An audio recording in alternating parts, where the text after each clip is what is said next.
Baahubali series తో pan India star గా craze ని డిమాండ్ ని సాధించిన ప్రభాస్ ఏమాత్రం రిలాక్స్ కాకుండా back to back 6 pan India చిత్రాలతో బిజీగా ఉన్నారు. సాహు చిత్రం సోసోగా సాగిపోయింది. రాధేశ్యామ్ నిరాశపరిచింది.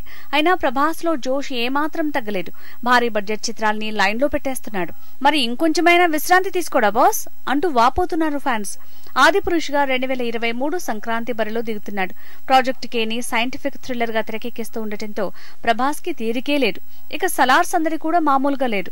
స్పిరిట్ అంటూ మరో సినిమాకు కమిట్ అయ్యాడు. రిలాక్స్ ఇంపార్టెన్స్ ని ప్రభాస్ గుర్తించడం లేదా?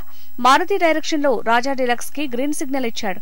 విచిత్రం ఏంటంటే ఇన్ని ప్రాజెక్టులు చేస్తున్నప్పటికీ ప్రభాస్ మాత్రం ఎప్పటికప్పుడు ఫారిన్ లో తనకెంతో ఇష్టమైన ఓ ప్రదేశంలో సేద తీరుతున్నాడు. తన వెకేషన్ టూర్ కి సంబంధించిన విశేషాలను మాత్రం ఫ్యాన్స్ తో పంచుకోవటం లేదు. దాంతో తమ హీరోకి పాపం విశ్రాంతి లేదంటూ ప్రభాస్ ఫ్యాన్స్ ఎంతగానో ఫీల్ అవుతున్నారు.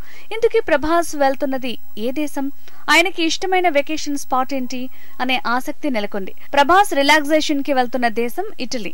ఇక్కడ తన ఫేవరెట్ స్పాట్ లో ఓ లావిష్ విల్లాని రెంట్కి తీసుకున్నాడట ప్రభాస్. అక్కడ ఓ సాధారణ పౌరుడిగా రోడ్లపై స్వేచ్ఛగా విహరిస్తూ ఎంజాయ్ చేస్తున్నాడట. ఇదండి సంగతి. రిలాక్సేషన్ లో డార్లింగ్ స్టైలే వేరు.